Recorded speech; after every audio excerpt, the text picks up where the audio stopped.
سورۃ الفاتحہ۔ سورہ فاتحہ کا تعارف، مقام نزول۔ اکثر علماء کے نزدیک سورہ فاتحہ مکہ مکرمہ میں نازل ہوئی ہے۔ امام مجاہد رحمۃ اللہ تعالی علیہ فرماتے ہیں سورہ فاتحہ مدینہ منورہ میں نازل ہوئی ہے، اور ایک قول یہ ہے کہ سورہ فاتحہ 2 مرتبہ نازل ہوئی، ایک مرتبہ مکہ مکرمہ میں اور دوسری مرتبہ مدینہ منورہ میں نازل ہوئی ہے۔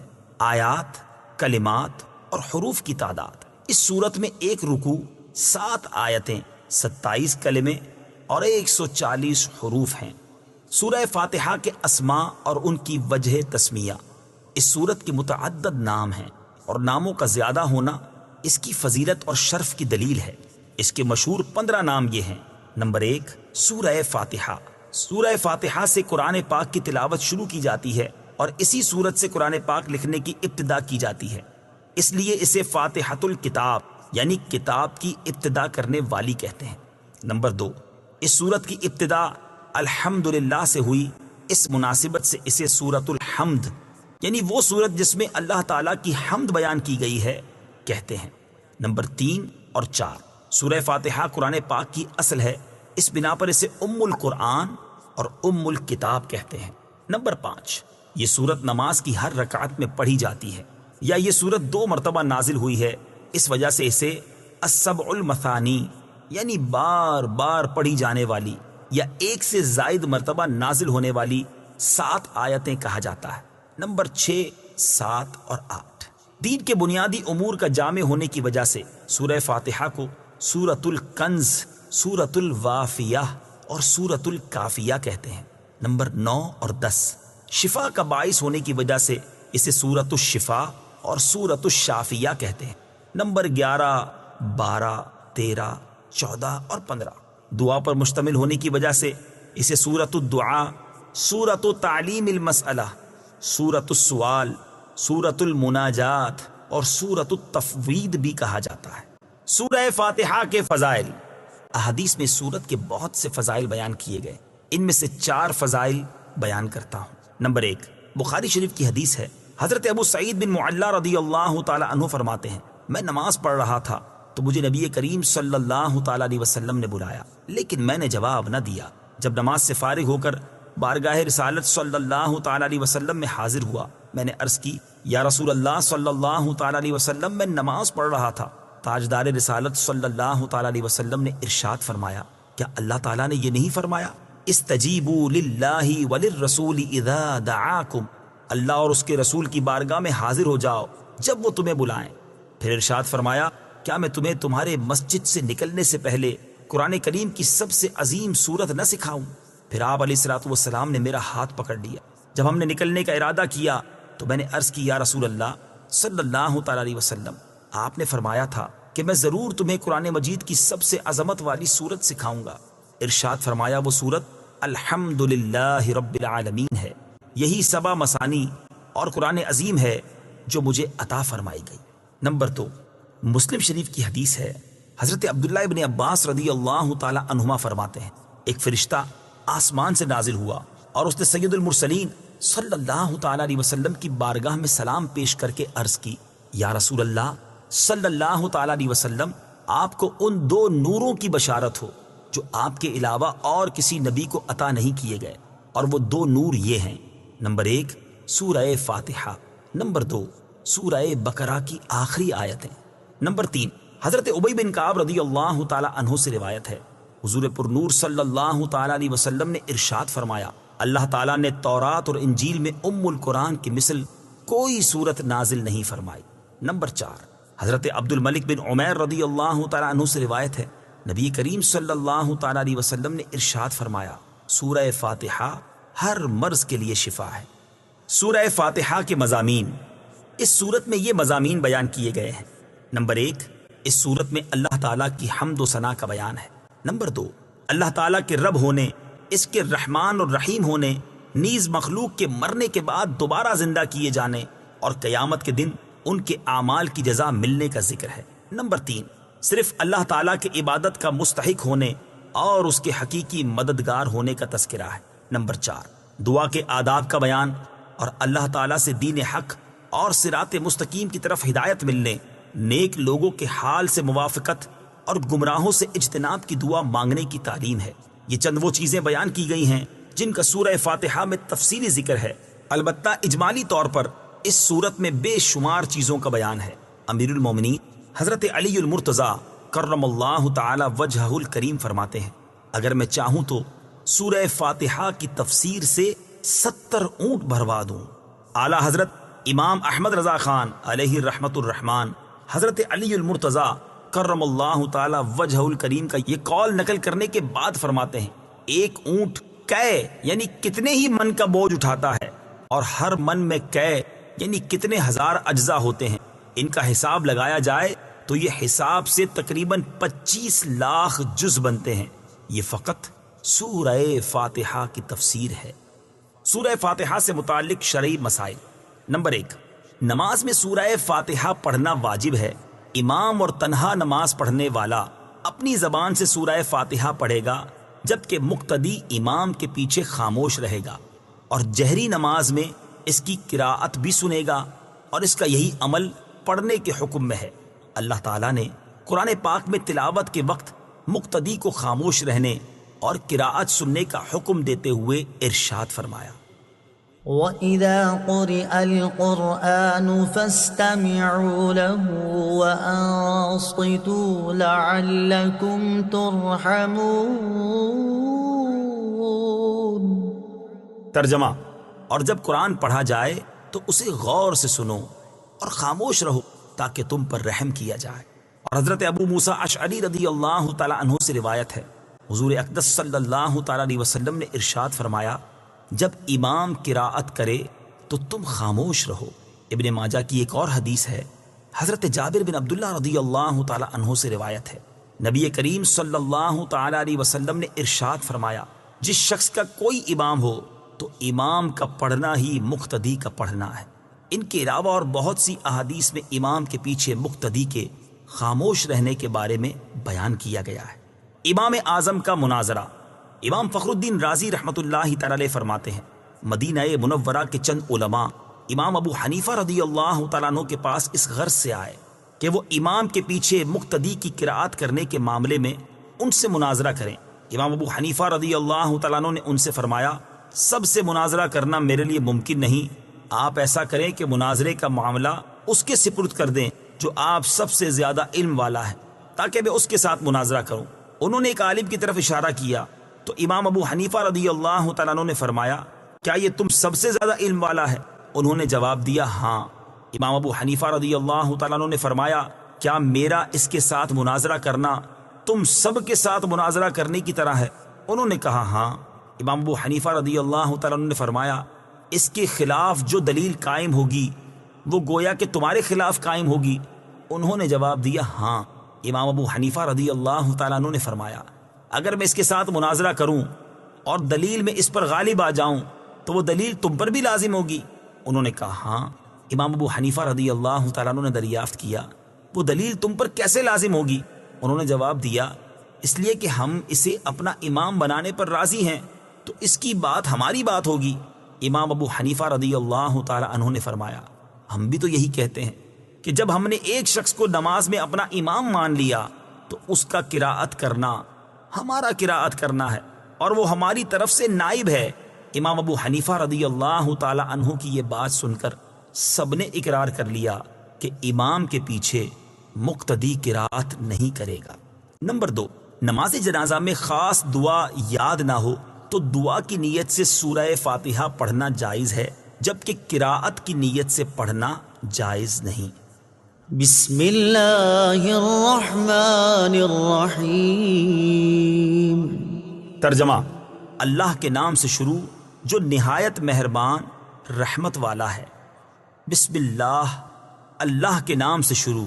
تفسیر صراط الجنان میں اس کی تفسیر کچھ اس طرح ہے۔ علامہ احمد ساوی رحمت اللہ تعالی علیہ فرماتے ہیں، قرآن مجید کی ابتدا بسم اللہ سے اس لیے کی گئی تاکہ اللہ تعالیٰ کے بندے اس کی پیروی کرتے ہوئے ہر اچھے کام کی ابتدا بسم اللہ سے کریں، اور حدیث پاک میں بھی اچھے اور اہم کام کی ابتدا بسم اللہ سے کرنے کی ترغیب دی گئی ہے۔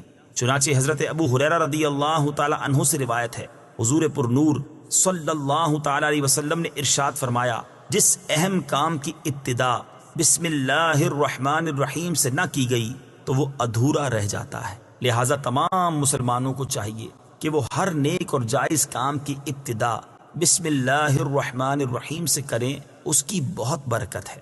الرحمن الرحیم، جو بہت مہربان رحمت والا ہے۔ امام فخر الدین رازی رحمت اللہ تعالی علیہ فرماتے ہیں، اللہ تعالیٰ نے اپنی ذات کو رحمان اور رحیم فرمایا تو یہ اس کی شان سے بعید ہے کہ وہ رحم نہ فرمائے۔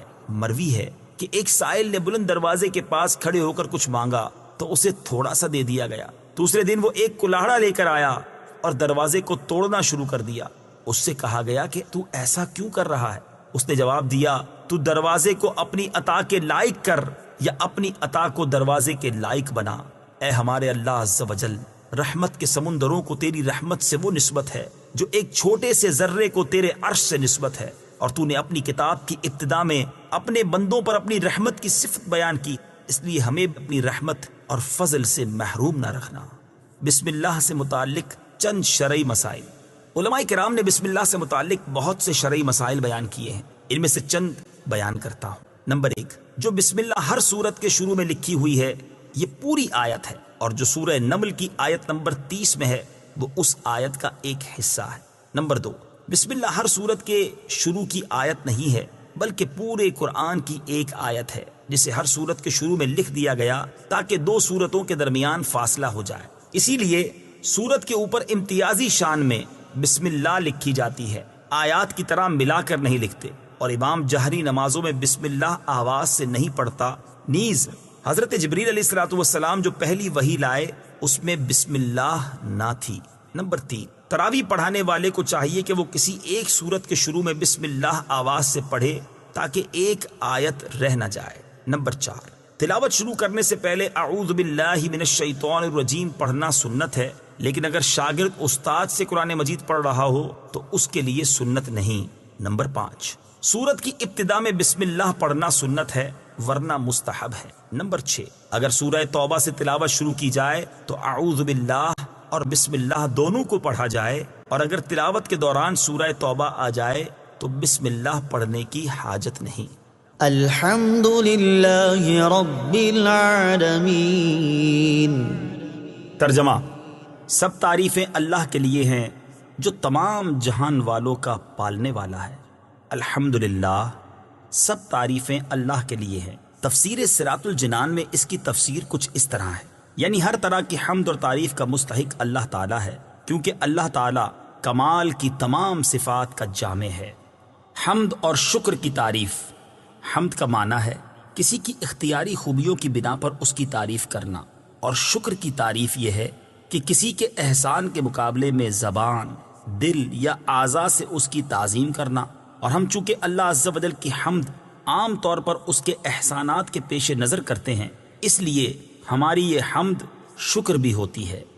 اللہ تعالیٰ کی حمد و ثنا کرنے کے فضائل۔ احادیث میں اللہ تعالیٰ کی حمد و ثنا کرنے کے بہت فضائل بیان کیے گئے ہیں، ان میں سے 3 فضائل پیش کرتا ہوں۔ نمبر 1، مسلم شریف کی حدیث ہے، حضرت انس بن مالک رضی اللہ تعالی عنہ سے روایت ہے، نبی اکرم صلی اللہ تعالی علیہ وسلم نے ارشاد فرمایا، اللہ تعالیٰ بندے کی اس بات سے خوش ہوتا ہے کہ وہ کچھ کھائے تو اللہ تعالیٰ کی حمد کرے، اور کچھ پیے تو اللہ تعالیٰ کی حمد کرے۔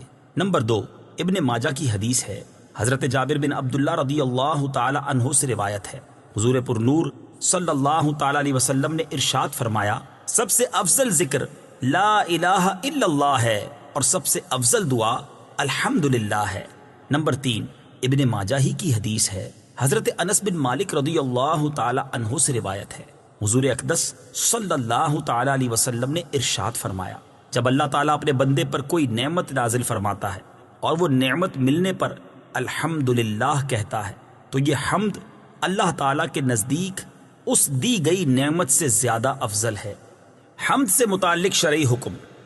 خطبے میں حمد واجب، کھانے کے بعد مستحب، چھینک آنے کے بعد سنت، حرام کام کے بعد حرام، اور بعض صورتوں میں کفر ہے۔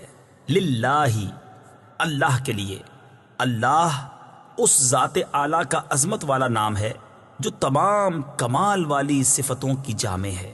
اور بعض مفسرین نے اس لفظ کے معنی بھی بیان کیے، جیسے اس کا ایک معنی ہے عبادت کا مستحق، دوسرا معنی ہے وہ ذات جس کی معرفت میں عقلیں حیران ہیں، تیسرا معنی ہے وہ ذات جس کی بارگاہ میں سکون حاصل ہوتا ہے، اور چوتھا معنی ہے وہ ذات کہ مصیبت کے وقت جس کی پناہ تلاش کی جائے۔ رب العالمین، جو سارے جہان والوں کا مالک ہے۔ تفسیر صراط الجنان میں اس کی تفسیر کچھ اس طرح ہے، لفظ رب کے کئی معنی ہیں، جیسے سید، مالک، معبود، ثابت، مصلح اور بتدریج مرتبہ کمال تک پہنچانے والا، اور اللہ تعالیٰ کے علاوہ ہر موجود چیز کو عالم کہتے ہیں، اور اس میں تمام مخلوقات داخل ہیں۔ الرحمن الرحیم، ترجمہ: بہت مہربان، رحمت والا۔ الرحمن، بہت مہربان۔ تفسیر صراط الجنان میں اس کی تفسیر کچھ اس طرح ہے، رحمان اور رحیم اللہ تعالیٰ کے دو صفاتی نام ہیں۔ رحمان کا معنی ہے نعمتیں عطا کرنے والی وہ ذات جو بہت زیادہ رحمت فرمائے، اور رحیم کا معنی ہے بہت رحمت فرمانے والا۔ یاد رہے کہ حقیقی طور پر نعمت عطا فرمانے والی ذات اللہ تعالیٰ کی ہے، کہ وہی تنہا ذات ہے جو اپنی رحمت کا بدلہ طلب نہیں فرماتی۔ ہر چھوٹی بڑی، ظاہری، باطنی، جسمانی، روحانی، دنیاوی اور اخروی نعمت اللہ تعالیٰ ہی عطا فرماتا ہے، اور دنیا میں جس شخص تک جو نعمت پہنچتی ہے وہ اللہ تعالیٰ کی رحمت ہی سے ہے، کیونکہ کسی کے دل میں رحم کا جذبہ پیدا کرنا، رحم کرنے پر قدرت دینا، نعمت کو وجود میں لانا، دوسرے کا اس نعمت سے فائدہ اٹھانا اور فائدہ اٹھانے کے لیے اعضاء کی سلامتی عطا کرنا، یہ سب اللہ تعالیٰ کی طرف سے ہی ہے۔ اللہ تعالیٰ کی وسیع رحمت دیکھ کر گناہوں پر بے باک نہیں ہونا چاہیے۔ ابو عبداللہ محمد بن احمد قرطبی رحمت اللہ تعالی علیہ فرماتے ہیں، اللہ تعالیٰ نے رب العالمین کے بعد اپنے دو اوصاف رحمان اور رحیم بیان فرمائے۔ اس کی وجہ یہ ہے کہ جب اللہ تعالیٰ نے فرمایا کہ وہ رب العالمین ہے، تو اس سے سننے اور پڑھنے والے کے دل میں اللہ تعالیٰ کی عظمت کی وجہ سے اس کا خوف پیدا ہوا، تو اس کے ساتھ ہی اللہ تعالیٰ کے دو اوصاف رحمان اور رحیم ذکر کر دیے گئے، جن کے ضمن میں اللہ تعالیٰ کی اطاعت کرنے کی ترغیب ہے۔ یوں ترغیب اور ترغیب دونوں کا بیان ہو گیا، تاکہ بندہ اللہ تعالیٰ کی اطاعت کرنے کی طرف اچھی طرح راغب ہو اور اس کی نافرمانی کرنے سے رکنے کی خوب کوشش کرے۔ قرآن مجید میں اور مقامات پر اللہ تعالیٰ کی رحمت اور اس کے عذاب دونوں کو واضح طور پر ایک ساتھ ذکر کیا گیا ہے۔ چنانچہ اللہ تعالیٰ ارشاد فرماتا ہے، نبئ عبادی انی انا الغفور الرحیم وان عذابی هو العذاب الالیم۔ ترجمہ: میرے بندوں کو خبر دو کہ بے شک میں ہی بخشنے والا مہربان ہوں، اور بے شک میرا ہی عذاب دردناک عذاب ہے۔ اور ارشاد فرمایا، غافر الذنب وقابل التوب شدید العقاب ذی الطول لا الہ الا هو الیہ المصیر۔ ترجمہ: گناہ بخشنے والا اور توبہ قبول کرنے والا، سخت عذاب دینے والا، بڑے انعام عطا فرمانے والا ہے، اس کے سوا کوئی معبود نہیں، اسی کی طرف پھرنا ہے۔ نیز حضرت ابو ہریرہ رضی اللہ تعالی عنہ سے روایت ہے، رسول اللہ صلی اللہ تعالی علیہ وسلم نے ارشاد فرمایا، اگر مومن جان لیتا کہ اللہ تعالیٰ کے پاس کتنا عذاب ہے تو کوئی بھی اس کی جنت کی امید نہ رکھتا، اور اگر کافر جان لیتا کہ اللہ تعالیٰ کے پاس کتنی رحمت ہے تو اس کی جنت سے کوئی نا امید نہ ہوتا۔ لہٰذا ہر مسلمان کو چاہیے کہ وہ امید اور خوف کے درمیان رہے، اور اللہ تعالیٰ کی رحمت کی وسعت دیکھ کر گناہوں پر بے باک نہ ہو، اور نہ ہی اللہ تعالیٰ کے عذاب کی شدت دیکھ کر اس کی رحمت سے مایوس ہو۔ کسی کو رحمان اور رحیم کہنے کے بارے میں شرعی حکم، اللہ تعالیٰ کے علاوہ کسی اور کو رحمان کہنا جائز نہیں، جبکہ رحیم کہا جا سکتا ہے، جیسے قرآن مجید میں اللہ تعالیٰ نے اپنے حبیب صلی اللہ تعالیٰ علیہ وسلم کو بھی رحیم فرمایا ہے۔ چنانچہ ارشاد باری تعالیٰ ہے، لقد جاءكم رسول من أنفسكم عزيز عليه ما عنتم حريص عليكم بالمؤمنين رؤوف رحيم۔ ترجمہ: بے شک تمہارے پاس تم میں سے وہ عظیم رسول تشریف لے آئے جن پر تمہارا مشقت میں پڑنا بہت بھاری گزرتا ہے۔ وہ تمہاری بھلائی کے نہایت چاہنے والے، مسلمانوں پر بہت مہربان، رحمت فرمانے والے ہیں۔ مالک یوم الدین، ترجمہ: جزا کے دن کا مالک۔ مالک یوم الدین، جزا کے دن کا مالک۔ تفسیر صراط الجنان میں اس کی تفسیر کچھ اس طرح ہے: جزا کے دن سے مراد قیامت کا دن ہے کہ اس دن نیک اعمال کرنے والے مسلمانوں کو ثواب ملے گا اور گناہ گاروں اور کافروں کو سزا ملے گی، جبکہ مالک اسے کہتے ہیں جو اپنی ملکیت میں موجود چیزوں میں جیسے چاہے تصرف کرے۔ اللہ تعالیٰ اگرچہ دنیا اور آخرت دونوں کا مالک ہے، لیکن یہاں قیامت کے دن کو بطور خاص اس لیے ذکر کیا تاکہ اس دن کی اہمیت دل میں بیٹھے۔ نیز دنیا کے مقابلے میں آخرت میں اللہ تعالیٰ کے مالک ہونے کا ظہور زیادہ ہوگا، کیونکہ اس دن کسی کے پاس ظاہری سلطنت بھی نہ ہوگی جو اللہ تعالیٰ نے دنیا میں لوگوں کو عطا فرمائی تھی۔ اس لیے یہاں خاص طور پر قیامت کے دن کی ملکیت کا ذکر کیا گیا۔ ایاک نعبد و ایاک نستعین، ترجمہ: ہم تیری ہی عبادت کرتے ہیں اور تجھ ہی سے مدد چاہتے ہیں۔ ایاک نعبد و ایاک نستعین، ہم تیری ہی عبادت کرتے ہیں اور تجھ ہی سے مدد چاہتے ہیں۔ تفسیر صراط الجنان میں اس کی تفسیر کچھ اس طرح ہے: اس سے پہلی آیات میں بیان ہوا کہ ہر طرح کی حمد و ثنا کا حقیقی مستحق اللہ تعالیٰ ہے، جو کہ سب جہانوں کا پالنے والا، بہت مہربان اور رحم فرمانے والا ہے۔ اور اس آیت سے بندوں کو سکھایا جا رہا ہے کہ اللہ تعالیٰ کی بارگاہ میں اپنی بندگی کا اظہار یوں کرو کہ اے اللہ عز و جل، ہم صرف تیری ہی عبادت کرتے ہیں، کیونکہ عبادت کا مستحق صرف تو ہی ہے اور تیرے علاوہ اور کوئی اس لائق ہی نہیں کہ اس کی عبادت کی جا سکے، اور حقیقی مدد کرنے والا بھی تو ہی ہے۔ تیری اجازت و مرضی کے بغیر کوئی کسی کی کسی قسم کی ظاہری، باطنی، جسمانی، روحانی، چھوٹی بڑی کوئی مدد نہیں کر سکتا۔ عبادت اور تعظیم میں فرق۔ عبادت کا مفہوم بہت واضح ہے، سمجھنے کے لیے اتنا ہی کافی ہے کہ کسی کو عبادت کے لائق سمجھتے ہوئے اس کی کسی قسم کی تعظیم کرنا عبادت کہلاتا ہے، اور اگر عبادت کے لائق نہ سمجھیں تو وہ محض تعظیم ہوگی، عبادت نہیں کہلائے گی۔ جیسے نماز میں ہاتھ باندھ کر کھڑا ہونا عبادت ہے، لیکن یہی نماز کی طرح ہاتھ باندھ کر کھڑا ہونا استاد، پیر یا ماں باپ کے لیے ہو تو محض تعظیم ہے، عبادت نہیں۔ اور دونوں میں فرق وہی ہے جو ابھی بیان کیا گیا ہے۔ آیت ایاک نعبد سے معلوم ہونے والی اہم باتیں۔ آیت میں جمع کے صیغے ہیں، جیسے ہم تیری ہی عبادت کرتے ہیں۔ اس سے معلوم ہوا کہ نماز جماعت کے ساتھ ادا کرنی چاہیے، اور دوسروں کو بھی عبادت کرنے میں شریک کرنے کا فائدہ یہ ہے کہ گناہ گاروں کی عبادتیں اللہ تعالیٰ کی بارگاہ کے محبوب اور مقبول بندوں کی عبادتوں کے ساتھ جمع ہو کر قبولیت کا درجہ پا لیتی ہیں۔ نیز یہ بھی معلوم ہوا کہ اللہ تعالیٰ کی بارگاہ میں اپنی حاجت عرض کرنے سے پہلے اپنی بندگی کا اظہار کرنا چاہیے۔ امام عبداللہ بن احمد نصفی رحمۃ اللہ تعالی علیہ فرماتے ہیں، عبادت کو مدد طلب کرنے سے پہلے ذکر کیا گیا کیونکہ حاجت طلب کرنے سے پہلے اللہ تعالیٰ کی بارگاہ میں وسیلہ پیش کرنا قبولیت کے زیادہ قریب ہے۔ اللہ تعالیٰ کی بارگاہ میں وسیلہ پیش کرنے کی برکت۔ ہر مسلمان کو چاہیے کہ وہ اللہ تعالیٰ کی بارگاہ میں کسی کا وسیلہ پیش کر کے اپنی حاجات کے لیے دعا کیا کرے، تاکہ اس وسیلے کے صدقے دعا جلد مقبول ہو جائے۔ اور اللہ تعالیٰ کی بارگاہ میں وسیلہ پیش کرنا قرآن و حدیث سے ثابت ہے۔ چنانچہ وسیلے کے بارے میں اللہ تعالیٰ ارشاد فرماتا ہے، يا أيها الذين آمنوا اتقوا الله وابتغوا إليه الوسيلة۔ ترجمہ: اے ایمان والو، اللہ سے ڈرو اور اس کی طرف وسیلہ ڈھونڈو۔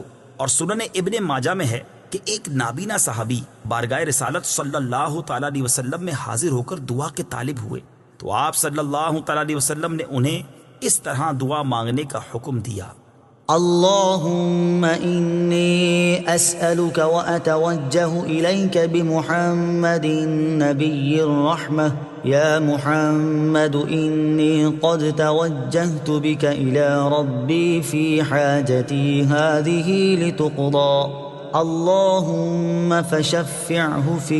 اے اللہ عز و جل، میں تجھ سے سوال کرتا ہوں اور تیری طرف نبی رحمت حضرت محمد صلی اللہ تعالیٰ علیہ وسلم کے ساتھ متوجہ ہوتا ہوں۔ اے محمد صلی اللہ تعالیٰ علیہ وسلم، میں نے آپ صلی اللہ تعالیٰ علیہ وسلم کے وسیلے سے اپنے رب عز و جل کی طرف اپنی اس حاجت میں توجہ کی تاکہ میری حاجت پوری کر دی جائے۔ اے اللہ عز و جل پس تو میرے لیے حضور صلی اللہ تعالی علیہ وسلم کی شفاعت قبول فرما۔ حدیث پاک میں مذکور لفظ یا محمد سے متعلق ضروری وضاحت اعلیٰ حضرت امام احمد رضا خان علیہ رحمۃ الرحمان فرماتے ہیں، علماء تصریح فرماتے ہیں حضور اقدس صلی اللہ تعالی علیہ وسلم کو نام لے کر ندا کرنی حرام ہے، اور یہ بات واقعی محل انصاف ہے۔ جسے اس کا مالک و مولا تبارک و تعالی نام لے کر نہ پکارے تو غلام کی کیا مجال کہ وہ راہ ادب سے تجاوز کرے۔ بلکہ امام زین الدین مراغی وغیرہ محققین نے فرمایا اگر یہ لفظ کسی دعا میں وارد ہو جو خود نبی اکرم صلی اللہ تعالی علیہ وسلم نے تعلیم فرمائی ہو، جیسے دعائے یا محمد انی توجہت بکا الی ربی، تاہم اس کی جگہ یا رسول اللہ یا نبی اللہ کہنا چاہیے۔ حالانکہ الفاظ دعا میں حتی الوسع تغییر نہیں کی جاتی۔ یہ مسئلہ مہمہ یعنی اہم ترین مسئلہ جس سے اکثر اہل زمانہ غافل ہے، واجب الحفظ ہے۔ وَإِيَّاكَ نَسْتَعِينُ، اور تجھ ہی سے مدد چاہتے ہیں۔ تفسیر صراط الجنان میں اس کی تفسیر کچھ اس طرح ہے۔ اس آیت میں بیان کیا گیا کہ مدد طلب کرنا خواہ واسطے کے ساتھ ہو یا واسطے کے بغیر ہو، ہر طرح سے اللہ تعالیٰ کے ساتھ خاص ہے، اور اللہ تعالیٰ کی ذات ہی ایسی ہے جس سے حقیقی طور پر مدد طلب کی جائے۔ اعلیٰ حضرت امام احمد رضا خان علیہ رحمۃ الرحمان فرماتے ہیں حقیقی مدد طلب کرنے سے مراد یہ ہے کہ جس سے مدد طلب کی جائے اسے بالذات قادر، مستقل مالک اور غنی بے نیاز جانا جائے کہ وہ اللہ تعالیٰ کی عطا کے بغیر خود اپنی ذات سے اس کام یعنی مدد کرنے کی قدرت رکھتا ہے۔ اللہ تعالیٰ کے علاوہ کسی اور کے بارے میں یہ عقیدہ رکھنا ہر مسلمان کے نزدیک شرک ہے، اور کوئی مسلمان اللہ تعالیٰ کے علاوہ کسی اور کے بارے میں ایسا عقیدہ نہیں رکھتا، اور اللہ تعالیٰ کے مقبول بندوں کے بارے میں مسلمان یہ عقیدہ رکھتا ہے کہ وہ اللہ تعالیٰ کی بارگاہ تک پہنچنے کے لیے واسطہ اور حاجات پوری ہونے کا وسیلہ اور ذریعہ ہیں۔ تو جس طرح حقیقی وجود کہ کسی کے پیدا کیے بغیر خود اپنی ذات سے موجود ہونا اللہ تعالیٰ کے ساتھ خاص ہے، اس کے باوجود کسی کو موجود کہنا اس وقت تک شرک نہیں جب تک وہی حقیقی وجود مراد نہ لیا جائے۔ یوں ہی حقیقی علم کہ کسی کی عطا کے بغیر خود اپنی ذات سے ہو، اور حقیقی تعلیم کہ کسی چیز کی محتاجی کے بغیر از خود کسی کو سکھانا اللہ تعالیٰ کے ساتھ خاص ہے، اس کے باوجود دوسرے کو عالم کہنا یا اس سے علم طلب کرنا اس وقت تک شرک نہیں ہو سکتا جب تک وہی اصلی معنی مقصود نہ ہو۔ تو اسی طرح کسی سے مدد طلب کرنے کا معاملہ ہے کہ اس کا حقیقی معنی اللہ تعالیٰ کے ساتھ خاص ہے، اور وسیلہ و واسطہ کے معنی میں اللہ تعالیٰ کے علاوہ کے لیے ثابت ہے اور حق ہے، بلکہ یہ معنی تو غیر خدا ہی کے لیے خاص ہیں، کیونکہ اللہ تعالیٰ وسیلہ اور واسطہ بننے سے پاک ہے۔ اس سے اوپر کون ہے کہ یہ اس کی طرف وسیلہ ہوگا، اور اس کے سوا حقیقی حاجت روا کون ہے کہ یہ بیچ میں واسطہ بنے گا۔ بد مذہبوں کی طرف سے ہونے والا ایک اعتراض ذکر کر کے اس کے جواب میں فرماتے ہیں یہ نہیں ہو سکتا کہ خدا سے توسل کر کے اسے کسی کے یہاں وسیلہ اور ذریعہ بنایا جائے۔ اس وسیلہ بننے کو ہم اولیاء کرام سے مانگتے ہیں کہ وہ دربار الہی میں ہمارا وسیلہ، ذریعہ اور قضائے حاجات کا واسطہ ہو جائیں۔ اس بے وقوفی کے سوال کا جواب اللہ تعالیٰ نے اس آیت کریمہ میں دیا ہے۔ وَلَوْ أَنَّهُمْ إِذ ظَلَمُوا أَنفُسَهُمْ جَاءُوكَ فَاسْتَغْفَرُوا اللَّهَ واستغفر لهم الرسول لوجدوا الله توابا رحيما۔ ترجمہ، اور جب وہ اپنی جانوں پر ظلم یعنی گناہ کر کے تیرے پاس حاضر ہوں اور اللہ سے معافی چاہیں اور معافی مانگیں ان کے لیے رسول، تو بے شک اللہ کو توبہ قبول کرنے والا مہربان پائیں گے۔ کیا اللہ تعالیٰ اپنے آپ نہیں بخش سکتا تھا؟ پھر کیوں یہ فرمایا کہ اے نبی تیرے پاس حاضر ہوں اور تو اللہ سے ان کی بخشش چاہے تو یہ دولت و نعمت پائیں؟ یہی ہمارا مطلب ہے جو قرآن کی آیت صاف فرما رہی ہے۔ زیر تفسیر آیت کریمہ کے بارے میں مزید تفصیل جاننے کے لیے فتاوی رضویہ کی 21ویں جلد میں موجود اعلیٰ حضرت امام احمد رضا خان علیہ رحمۃ الرحمان کا رسالہ برکات الامداد لأہل الاستمداد یعنی مدد طلب کرنے والوں کے لیے امداد کی برکتیں، اس کا مطالعہ فرمائیں۔ اللہ تعالیٰ کی عطا سے بندوں کا مدد کرنا اللہ تعالیٰ ہی کا مدد کرنا ہوتا ہے۔ یاد رہے کہ اللہ تعالیٰ اپنے بندوں کو دوسروں کی مدد کرنے کا اختیار دیتا ہے، اور اس اختیار کی بنا پر ان بندوں کا مدد کرنا اللہ تعالیٰ ہی کا مدد کرنا ہوتا ہے۔ جیسے غزوہ بدر میں فرشتوں نے آ کر صحابہ کرام رضی اللہ تعالیٰ عنہم کی مدد کی، لیکن اللہ تعالیٰ نے ارشاد فرمایا وَلَقَدْ نَصَرَكُمُ اللَّهُ بِبَدْرٍ وَأَنْتُمْ أَذِلَّةٌ۔ ترجمہ: اور بے شک اللہ نے بدر میں تمہاری مدد کی جب تم بالکل بے سر و سامان تھے۔ یہاں فرشتوں کی مدد کو اللہ تعالیٰ کی مدد کہا گیا۔ اس کی وجہ یہی ہے کہ فرشتوں کو مدد کرنے کا اختیار اللہ تعالیٰ کے دینے سے ہے، تو حقیقتاً یہ اللہ تعالیٰ ہی کی مدد ہوئی۔ یہی معاملہ انبیاء کرام علیہ الصلوۃ والسلام اور اولیاء اعظام رحمۃ اللہ تعالیٰ علیہم کا ہے کہ وہ اللہ عز و جل کی عطا سے مدد کرتے ہیں، اور حقیقتاً وہ مدد اللہ تعالیٰ کی ہوتی ہے۔ جیسے حضرت سلیمان علیہ نبینا علیہ الصلوۃ والسلام نے اپنے وزیر حضرت آصف بن برخیہ رضی اللہ تعالی عنہ سے تخت لانے کا فرمایا، اور انہوں نے پلک جھپکنے میں تخت حاضر کر دیا۔ اس پر انہوں نے فرمایا ھذا من فضل ربی، یہ میرے رب کے فضل سے ہے۔ اور تاجدار رسالت صلی اللہ تعالی علیہ وسلم کی سیرت مبارکہ میں مدد کرنے کی تو اتنی مثالیں موجود ہیں کہ اگر سب جمع کی جائیں تو ایک ضخیم کتاب مرتب ہو سکتی ہے۔ ان میں سے چند مثالیں یہ ہیں۔ نمبر 1 صحیح بخاری میں ہے، نبی کریم علیہ الصلوۃ والسلام نے تھوڑے سے کھانے سے پورے لشکر کو سیر کیا۔ نمبر 2 بخاری شریف ہی میں ہے، آپ صلی اللہ تعالی علیہ وسلم نے دودھ کے ایک پیالے سے 70 صحابہ کو سیراب کر دیا۔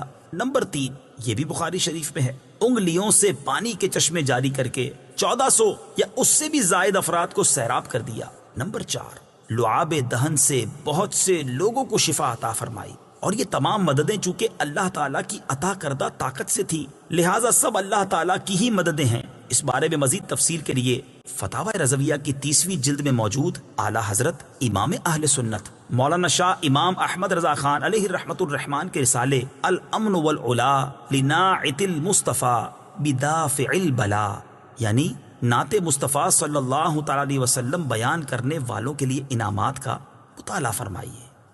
اهدنا الصراط المستقیم۔ ترجمہ: ہمیں سیدھے راستے پر چلا۔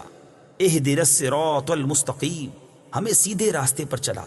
تفسیر صراط الجنان میں اس کی تفسیر کچھ اس طرح ہے: اللہ تعالیٰ کی ذات و صفات کی معرفت کے بعد اس کی عبادت اور حقیقی مددگار ہونے کا ذکر کیا گیا، اور اب یہاں سے ایک دعا سکھائی جا رہی ہے کہ بندہ یوں عرض کرے، اے اللہ عز و جل، تو نے اپنی توفیق سے ہمیں سیدھا راستہ دکھا دیا، اب ہماری اس راستے کی طرف ہدایت میں اضافہ فرما اور ہمیں اس پر ثابت قدم رکھ۔ صراط مستقیم کا معنی، صراط مستقیم سے مراد عقائد کا سیدھا راستہ ہے جس پر تمام انبیاء کرام علیہ الصلوۃ والسلام چلے، یا اس سے مراد اسلام کا سیدھا راستہ ہے جس پر صحابہ کرام رضی اللہ تعالی عنہم، بزرگان دین اور اولیاء اعظام رحمت اللہ تعالی علیہم چلے، جیسا کہ اگلی آیت میں موجود بھی ہے۔ اور یہ راستہ اہل سنت کا ہے کہ آج تک اولیاء کرام صرف اسی مسلک اہل سنت میں گزرے ہیں، اور اللہ تعالیٰ نے انہی کے راستے پر چلنے اور انہی کے ساتھ ہونے کا فرمایا ہے۔ فرمان باری تعالیٰ ہے، یا ایہا الذین آمنوا اتقوا اللہ وکونوا مع الصادقین۔ ترجمہ: اے ایمان والو، اللہ سے ڈرو اور سچوں کے ساتھ ہو جاؤ۔ ابن ماجہ کی حدیث ہے، حضرت انس رضی اللہ تعالیٰ عنہ سے روایت ہے، سید المرسلین صلی اللہ تعالیٰ علیہ وسلم نے ارشاد فرمایا، بے شک میری امت کبھی گمراہی پر جمع نہیں ہوگی، اور جب تم لوگوں میں اختلاف دیکھو تو تم پر لازم ہے کہ سواد اعظم یعنی مسلمانوں کے بڑے گروہ کے ساتھ ہو جاؤ۔ ترمذی شریف کی حدیث ہے، حضرت عبداللہ بن عمر رضی اللہ تعالیٰ عنہما سے روایت ہے، نبی اکرم صلی اللہ تعالیٰ علیہ وسلم نے ارشاد فرمایا، بنی اسرائیل 72 فرقوں میں تقسیم ہو گئے تھے، اور میری امت 73 فرقوں میں تقسیم ہو جائے گی، ان میں سے ایک کے علاوہ سب جہنم میں جائیں گے۔ صحابہ کرام نے عرض کی، یا رسول اللہ صلی اللہ تعالی علیہ وسلم، نجات پانے والا فرقہ کون سا ہے؟ ارشاد فرمایا، وہ اس طریقے پر ہوگا جس پر میں اور میرے صحابہ ہیں۔ ہدایت حاصل کرنے کے ذرائع، یاد رہے کہ اللہ تعالیٰ نے ہدایت حاصل کرنے کے بہت سے ذرائع عطا فرمائے ہیں، ان میں سے چند یہ ہیں۔ نمبر 1، انسان کی ظاہری باطنی صلاحیتیں جنہیں استعمال کر کے وہ ہدایت حاصل کر سکتا ہے۔ نمبر 2، آسمانوں زمینوں میں اللہ تعالیٰ کی قدرت و وحدانیت پر دلالت کرنے والی نشانیاں جن میں غور و فکر کر کے انسان ہدایت پا سکتا ہے۔ نمبر 3، اللہ تعالیٰ کی نازل کردہ کتابیں، ان میں سے تورات، انجیل اور زبور قرآن پاک نازل ہونے سے پہلے لوگوں کے لیے ہدایت کا باعث تھیں، اور اب قرآن مجید لوگوں کے لیے ہدایت حاصل کرنے کا ذریعہ ہے۔ نمبر 4، اللہ تعالیٰ کے بھیجے ہوئے خاص بندے انبیاء کرام اور مرسلین اعظام علیہم الصلاۃ والسلام یہ اپنی اپنی قوموں کے لیے ہدایت حاصل کرنے کا ذریعہ تھے، اور ہمارے نبی حضرت محمد مصطفیٰ صلی اللہ تعالی علیہ وسلم قیامت تک آنے والے تمام لوگوں کے لیے ہدایت کا ذریعہ ہیں۔ آیت اہدنا الصراط المستقیم سے معلوم ہونے والے احکام۔ اس آیت سے 3 باتیں معلوم ہوئیں۔ نمبر 1، ہر مسلمان کو اللہ تعالیٰ سے سیدھے راستے پر ثابت قدمی کی دعا مانگنی چاہیے، کیونکہ سیدھا راستہ منزل مقصود تک پہنچا دیتا ہے اور ٹیڑھا راستہ مقصود تک نہیں پہنچاتا۔ اللہ تعالیٰ ارشاد فرماتا ہے کہ عقل والے اس طرح دعا مانگتے ہیں: ربنا لا تزغ قلوبنا بعد إذ هديتنا وهب لنا من لدنك رحمة إنك أنت الوهاب۔ ترجمہ: اے ہمارے رب، تو نے ہمیں ہدایت عطا فرمائی ہے، اس کے بعد ہمارے دلوں کو ٹیڑھا نہ کر اور ہمیں اپنے پاس سے رحمت عطا فرما، بے شک تو بڑا عطا فرمانے والا ہے۔ ترمذی شریف کی حدیث ہے، حضرت انس رضی اللہ تعالی عنہ فرماتے ہیں، حضور پر نور صلی اللہ تعالی علیہ وسلم کثرت سے یہ دعا فرمایا کرتے تھے: یا مقلب القلوب ثبت قلبی علی دینک، اے دلوں کو پھیرنے والے، میرے دل کو اپنے دین پر ثابت قدم رکھ۔ تو میں نے عرض کی: یا رسول اللہ صلی اللہ تعالی علیہ وسلم، ہم آپ پر اور جو کچھ آپ لائے ہیں اس پر ایمان رکھتے ہیں، تو کیا آپ کو ہمارے بارے میں کوئی خوف ہے؟ رسول پاک صلی اللہ تعالی علیہ وسلم نے ارشاد فرمایا: ہاں، بے شک دل اللہ تعالیٰ کی شان کے لائق اس کی انگلیوں میں سے 2 انگلیوں کے درمیان ہیں، وہ جیسے چاہتا ہے انہیں پھیر دیتا ہے۔ نمبر 2، عبادت کرنے کے بعد بندے کو دعا میں مشغول ہونا چاہیے۔ نمبر 3، صرف اپنے لیے دعا نہیں مانگنی چاہیے بلکہ سب مسلمانوں کے لیے دعا مانگنی چاہیے، کہ اس طرح دعا زیادہ قبول ہوتی ہے۔ صراط الذين أنعمت عليهم غير المغضوب عليهم ولا الضالين۔ ترجمہ: ان لوگوں کا راستہ جن پر تو نے احسان کیا، نہ کہ ان کا راستہ جن پر غضب ہوا اور نہ بہکے ہوئوں کا۔ صراط الذین انعمت علیہم، ان لوگوں کا راستہ جن پر تو نے احسان کیا۔ تفسیر صراط الجنان میں اس کی تفسیر کچھ اس طرح ہے۔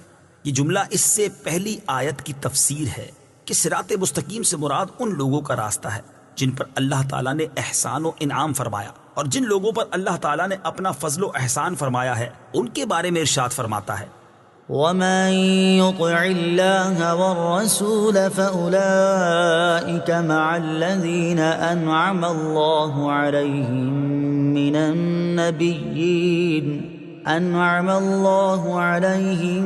من النبيين والصديقين والشهداء والصالحين وحسن أولئك رفيقا۔ ترجمہ: اور جو اللہ اور رسول کی اطاعت کرے تو وہ ان لوگوں کے ساتھ ہوں گے جن پر اللہ نے فضل کیا، یعنی انبیاء اور صدیقین اور شہداء اور صالحین، اور یہ کتنے اچھے ساتھی ہیں۔ آیت صراط الذین انعمت علیہم سے معلوم ہونے والے مسائل۔ اس آیت سے 2 باتیں معلوم ہوئیں۔ نمبر 1، جن امور پر بزرگان دین کا عمل رہا وہ صراط مستقیم میں داخل ہے۔ نمبر 2، امام فخر الدین رازی رحمت اللہ تعالی علیہ فرماتے ہیں، بعض مفسرین نے فرمایا کہ اہدنا الصراط المستقیم کے بعد صراط الذین انعمت علیہم کو ذکر کرنا اس بات کی دلیل ہے کہ مرید ہدایت اور مکاشفہ کے مقامات تک اسی صورت پہنچ سکتا ہے جب وہ کسی ایسے پیر کامل کی پیروی کرے جو درست راستے کی طرف اس کی رہنمائی کرے، غلطیوں اور گمراہیوں کی جگہوں سے اسے بچائے، کیونکہ اکثر لوگوں پر نقص غالب ہے اور ان کی عقل حق کو سمجھنے، صحیح اور غلط میں امتیاز کرنے سے قاصر ہیں۔ تو ایک ایسے کامل شخص کا ہونا ضروری ہے جس کی ناقص شخص پیروی کرے، یہاں تک کہ اس کامل شخص کی عقل کے نور سے اس ناقص شخص کی عقل بھی مضبوط ہو جائے، تو اس صورت میں وہ سعادتوں کے درجات اور کمالات کی بلندیوں تک پہنچ سکتا ہے۔ غیر المغضوب علیہم ولا الضالین، نہ کہ ان کا راستہ جن پر غضب ہوا اور نہ بہکے ہوئوں کا۔ اس کی تفسیر صراط الجنان میں ہے۔ جن پر اللہ تعالیٰ کا غضب ہوا ان سے مراد یہودی اور بہکے ہوئوں سے مراد عیسائی ہیں، جیسا کہ سنن ترمذی جلد 4 صفحہ 444 حدیث نمبر 2964 میں ہے۔ اور امام فخر الدین رازی رحمت اللہ تعالی علیہ نے یہ بھی لکھا ہے کہ جن پر غضب ہوا ان سے مراد بد عمل ہیں اور بہکے ہوئوں سے مراد بد عقیدہ لوگ ہیں۔ ہر مسلمان کو چاہیے کہ وہ عقائد، اعمال، سیرت، صورت ہر اعتبار سے یہودیوں، عیسائیوں اور تمام کفار سے الگ رہے، نہ ان کے طور طریقے اپنائے اور نہ ہی ان کے رسم و رواج اور فیشن اختیار کرے، اور ان کی دوستیوں اور صحبتوں سے دور رہتے ہوئے اپنے آپ کو قرآن و سنت کے سانچے میں ڈھالنے میں ہی اپنے لیے دونوں جہان کی سعادت تصور کرے۔ آیت وَلَضَّالِّينَ سے متعلق شرعی مسئلہ، بعض لوگ وَلَضَّالِّينَ کو وَلَضَّالِّينَ پڑھتے ہیں، ان کا ایسا کرنا حرام ہے۔ اعلیٰ حضرت امام احمد رضا خان علیہ الرحمت الرحمان فرماتے ہیں ضاد، ظا، ذال، زا سب حروف متباینہ متغائرہ یعنی ایک دوسرے سے جدا جدا حروف ہیں، ان میں سے کسی کو دوسرے سے تلاوت قرآن میں قصدن بدلنا، اس کی جگہ اسے پڑھنا، نماز میں ہو خواہ بیرون نماز، حرام قطعی و گناہ عظیم، افتراء علی اللہ و تحریف کتاب کریم ہے۔ اس مسئلے کے بارے میں دلائل کے ساتھ تفصیلی معلومات حاصل کرنے کے لیے فتاوی رضویہ کی 6 جلد میں موجود ان رسائل کا مطالعہ فرمائیں۔ نمبر 1، نعم الزاد لروم الضاد یعنی ضاد کی ادائیگی کا بہترین طریقہ۔ نمبر 2، الجام الصاد عن سنن الضاد ضاد کی ادائیگی کے غلط اور صحیح طریقوں کا بیان۔ آمین اس کا ایک معنی ہے اے اللہ عز و جل تو قبول فرما، دوسرا معنی ہے اے اللہ عز و جل تو ایسا ہی فرما۔ آمین سے متعلق شرعی مسائل۔ نمبر 1، یہ قرآن مجید کا کلمہ نہیں ہے۔ نمبر 2، نماز کے اندر اور نماز سے باہر جب بھی سورہ فاتحہ ختم کی جائے تو اس کے بعد آمین کہنا سنت ہے۔